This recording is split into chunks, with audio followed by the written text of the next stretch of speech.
Let's talk about the part of canning that matters more than anything else, and that is safety first. I want to kind of end this week on the category of safety. Now, I have a lot of very beginner canners that have joined this channel, and I am so grateful for all of you, for all the new followers that I have. Before I get into the safety aspect of it, I want to say this to those who are completely new to canning. If you are going to start, I would encourage you to follow the guidelines. I gave you different sources that you can use. Follow their guidelines. If you're out of the United States of America, follow the guidelines of your country. Follow tested recipes.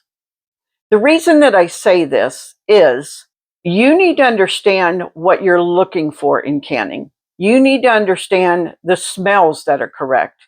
You need to understand, has an off taste to it. And so for your own safety, I would encourage you, before you try any of us out here that have been canning for a very long time, before you even try our recipes, that you make sure that you follow the guidelines. The reason that I say that is when I started sourdough, I was following someone online who was telling me what to do. So what happened was nothing was ever turning out. So I went to trusted source where I know that they actually know how to make sourdough, and I followed the recipe to a T. And I continued to follow that recipe because my bread came out perfect every time. Now, I can adjust that now only because I know what I'm looking for. I know what the texture should be. I know what the smell should be. So in canning, I want you to know what you're looking for, even what things feel like, and also the smells, just for your safety. That means follow all the guidelines they say about what to use, whether it's pressure canner, whether it's water bath or pressure canner, whether to reuse lids, whether not to use store-bought jars, all of those kind of things. And then you can go to us out here who offer some of our homemade tips that go a little off kilter. Not that they're bad, but just for you, I want you to understand what you're starting with. You can't go up to 8 times 8 until you learn what 1 + 1 is. Okay? So food safety. Part of that is what I just talked about. Using the proper methods, whether it's water bath, whether it's pressure canning. I water bath fruits, jams and jellies, pickles, anything that's fermented because of the high acidity in it. Everything else, I pressure can. Even tomatoes, some tomatoes you can water bath, and some you'll have to add an acidity to it in order to water bath it. But even in then, I usually will just pressure can. It just plays it safe for me. Unless I don't have the room, then I might turn it over to the water bath side. So using the proper method, using the proper acid levels, and then also processing times. This takes 30 minutes. This takes 25 minutes. Do not think that all you could do is process this for 25 minutes. You need to make sure that it heats the food up all the way through for proper sealing, for proper cooking. Now this, I could cook for 30 minutes. It will be a little over it, and it won't really hurt it. But what I don't want to do is assume that I can go back down in temperature when the jar's bigger. The other side of this canning safety is making sure your headspace is correct. The reason that you are given a headspace is because once this cooks, they understand what food is going to expand and where it's going to expand to. What happens in the middle of canning is all of this air is being pushed out, and then this is being sealed down. The air is being pushed out, and the heat is sucking down and sealing this. So that's why if you have food too close to the top, it's going to try to pull that food through the seal, and it's not going to seal. If you don't have enough in it, you might not get a proper seal. It might be too much room to where you also can't get a proper seal. So you need to make sure that you're getting your headspace as what they're telling you to do. Let's talk jars and lids. I showed this in one of my videos, but if you haven't seen it, can you see that crack in there? Now this I can actually feel from the inside, but sometimes I can't feel them from either side. They're inside the glass. You do not want to use anything that has a crack in it. You don't want to use anything that might have a chip in it. Those ones, do not use them, because you got to remember, we're putting pressure on these jars. And what happens when you build pressure into a jar that's possibly cracked? It's going to blow up. And if this blew up in my canner where there's a lot of other jars, guess what it could do? Blow up my other jars. So do not use these. You always want to inspect your jars before you even start. You heard me say in one of my videos that I reuse these flat lids, but I inspect them very, very carefully before I do that. This one I would not reuse, not only because it's showing rust all through it, but do you see that part of the gasket? That's not going to get me a proper seal. So I'm looking through everything. Plus, the outside of this is rusted. Even if this was just rusted on the outside and this looked really good, I would not use this, because I am not taking any chances for rust to get inside of my food and cause spoilage.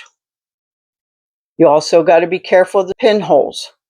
So I'm telling you about used lids. Sometimes when they come new from the factory, you need to inspect them too.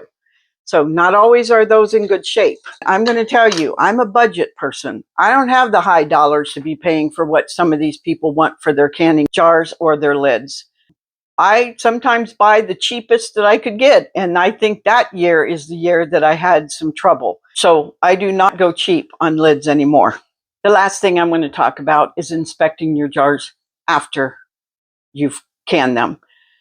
When I first started out, when I put this out of here, and even though I saw it bubbling, I thought I had to get the rings off really quickly. And I opened those rings and man, steam came out of there. You do not want to touch your jar for 24 hours until it's cooled down. That is when you can remove the rings. That is when you want to test the seal. Now, there's 3 ways to test a seal. The spoon method, the fingernail method, and then if the center is popped down, which it's kind of hard for a new beginner to see that. But if you guys can look, here's one that isn't popped down. So once it's down, it might look, see, this one doesn't have anything, and this is a ball, and this doesn't really have a dent in the middle. You can kind of see it. So I would use the tap method. You're going to tap all the jars near it. You're going to find that one, because it is definitely going to give you a distinct sound. So inspect your jars once you've cleaned them. That's why I always take the rings off.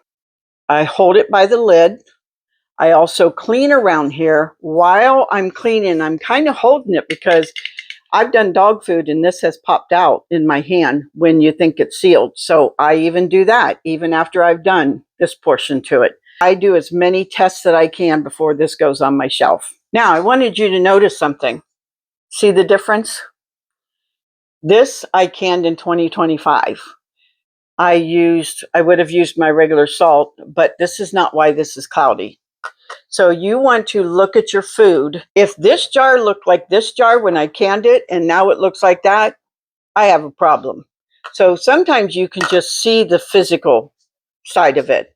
I'm going to also show you a bean that I just did and a month later what it looked like. So even for experienced canners, it doesn't always work out for us.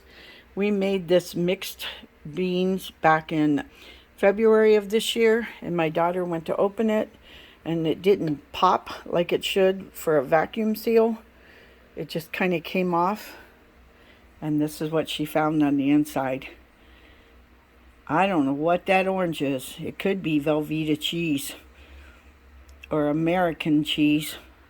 Ugh, not using this one. Do not. Oh, you also don't want to use rusty rings. Toss those out. Do not put your ring back on tight, because they tell you, they use the word false seal. And the reason that a false seal happens is this band is only useful when you're in the processing of creating that seal. It holds it down so that it seals properly. After that, you want to take them off.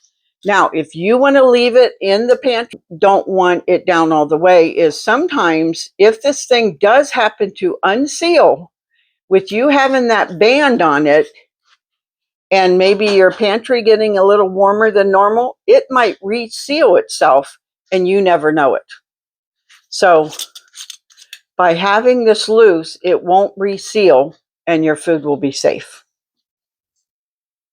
Now, the reason this is this color is because I've got brown sugar. This is a sweeter carrot. Don't want you to think this is bad.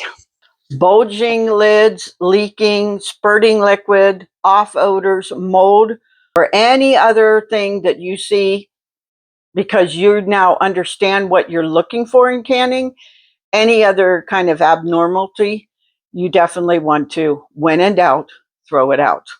It isn't worth your life. Recently, I heard about something and I wanted to do research on it myself.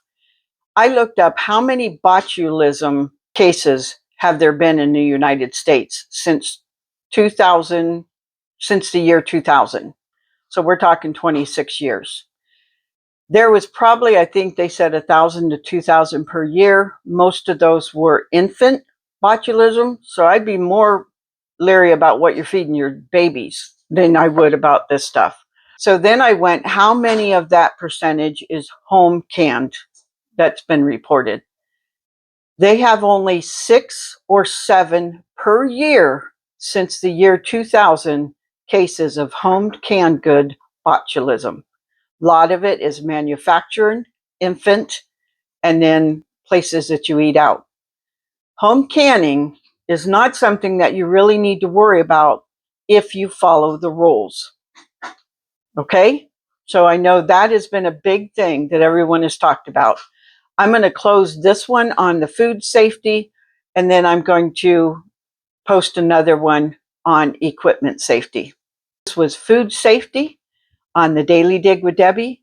You have yourself a beautiful day.